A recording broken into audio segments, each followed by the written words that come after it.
ចំពោះมีបងប្អូនដែលជាម្ចាស់កឋិននិងពុទ្ធបរិស័ទ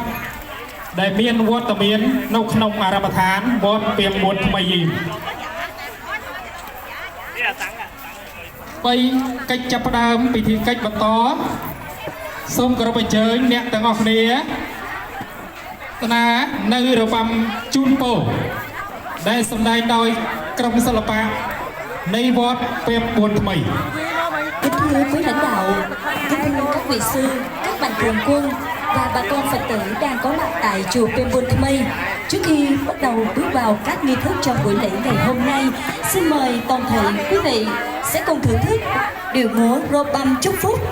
được biểu diễn bởi nhóm múa chùa Pembuôn Thmây. Xin được trân trọng kính mời.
បាទសូមអបអរសាទរទាំងអស់គ្នាបាទសូមថ្លែងអំណរគុណចំពោះការរាំរបាំជូនពរយ៉ាងស្រស់ស្អាតរបស់ក្រុមរបាំពតពាក្យមុនថ្មីនៃយើង